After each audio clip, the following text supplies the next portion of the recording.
Hello everyone, welcome back to our my channel only on সাহেব। আজকে আমি চলে এসেছি আমাদের রঘুনাথগঞ্জের সদরঘাটে। এখানে খুব ধুমধাম করে প্রত্যেক বছর কিন্তু জগদ্ধাত্রীর পুজো হয়। এখানকার লাইটিং ও প্যান্ডেল সবই কিন্তু খুব সুন্দর হয়। লাইটিং দেখে একবার মনে হলো যে আমি কৃষ্ণনগরে চলে এসেছি। লাইটিংটা কিন্তু খুবই সুন্দর করেছিল, কারণ কৃষ্ণনগরে কিন্তু উপরে যে এইগুলো দেখতে পাচ্ছ, এইগুলো কিন্তু কৃষ্ণনগরে বড় বড় এরকম লাইটিংগুলো করে। লাইটিংগুলো কিন্তু খুবই সুন্দর করেছিল। এবং সাইডে দেখতে পাচ্ছি যে এই সাইড থেকে যে টুনি লাইট দিয়ে যে প্রদীপের আকারের যে লাইটগুলো করেছে, ওইগুলো কিন্তু খুবই সুন্দর লাগছিল। টুনি লাইট দিয়ে যে এত সুন্দর একটা লাইট করা যায়, মানে ডিজাইন করা যায়, খুবই কিন্তু সুন্দর লাগে এরকম দেখতে। এবং তার সাথে আছে এরকম ফুলের লাইটগুলো কিন্তু ভীষণই সুন্দর লাগছিল। আর গোটা মানে কি রাস্তাটাকে খুব সুন্দর করে কিন্তু লাইট দিয়ে সাজিয়েছিল। এই হচ্ছে কিন্তু প্যান্ডেলটাও কিন্তু অপূর্ব সুন্দর হয়েছে। এবং সাইডে দেখতে পাচ্ছ যে হচ্ছে প্রজাপতি লাইটগুলো ঝুলিয়েছে, অপূর্ব সুন্দর লাগছে।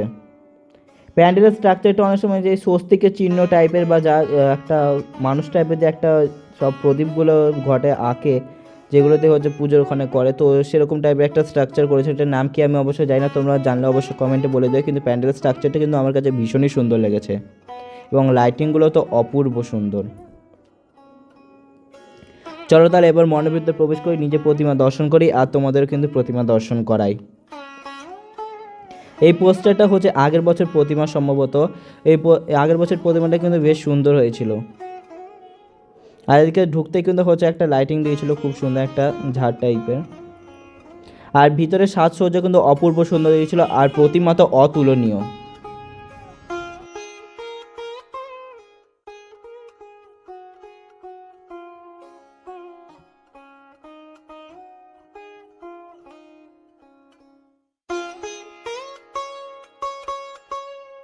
আমি যখন গিয়েছিলাম তখনই কিন্তু নবমী পুজোটা শেষ হলো।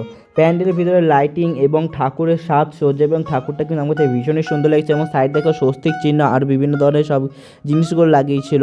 তো এই বিভিন্ন ধরনের সব মিলিয়ে কিন্তু একটা খুব সুন্দর কিন্তু একটা পুজো মণ্ডপ করেছে। এবং প্যান্ডেলটা কিন্তু আমার কাছে অসাধারণ সুন্দর লেগেছে। তো প্যান্ডেলটা কিন্তু পুরো একটা লাল আর ব্ল্যাকের ওপর একটা থিম, আর একটু হলুদের ওপর।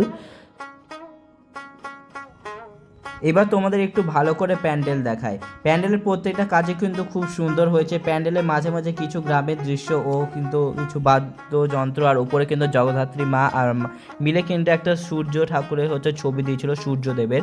তো সব মিলে কিন্তু প্যান্ডেলটা আমার কাছে অসাধারণ লেগেছে। এবং মিলে তোমাদেরকে তো বলে গ্রামের সব দৃশ্যগুলো এবং সাধারণ জীবনযাপনের সব দৃশ্যগুলো কিন্তু তুলে ধরা হয়েছে। এবং দেখতেই পাচ্ছ যে মিডিলে একটা ওম ও দু সাইডে দুটো ত্রিশূল দিয়েছে। আর সব মিলে কিন্তু প্যান্ডেলটা আমার কাছে অপূর্ব সুন্দর লেগেছে। তোমাদের কেমন লেগেছে অবশ্যই কিন্তু কমেন্টে জানাতে ভুলবে না। এবার চলে আসলাম আবার হচ্ছে প্রতিমার কাছে। প্রতিমার সাজসজ্জা এবং মূর্তি কিন্তু আমার কাছে অপূর্ব সুন্দর লেগেছে। প্রত্যেক বছরের তুলনায় কিন্তু এই বছর আমার কাছে সবথেকে বেশি ভালো লেগেছে।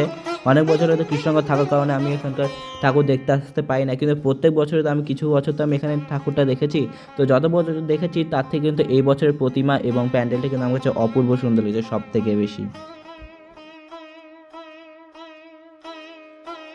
তারপরে এখন আমি চলে এসেছি আমাদের পাঞ্জাব ন্যাশনাল ব্যাংকের ঠিক সামনে একটা গলি আছে। সেই গলি এখানে একটা কিন্তু খুব বাড়ি, সম্ভবত একটা বাড়িরই পুজো। তো এখানে কিন্তু খুব সুন্দর করে জগদ্ধাত্রী পুজো হয় প্রত্যেক বছরই।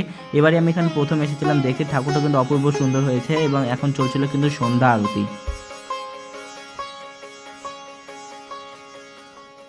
তারপর আমরা হচ্ছে সদরঘাটে কিছু বাজি ফাটানো দেখে নিলাম। সদরঘাটে কিন্তু জগদ্ধাত্রী পুজো উপলক্ষে কিন্তু প্রচুর কিন্তু বাজি ফাটানো হচ্ছিল।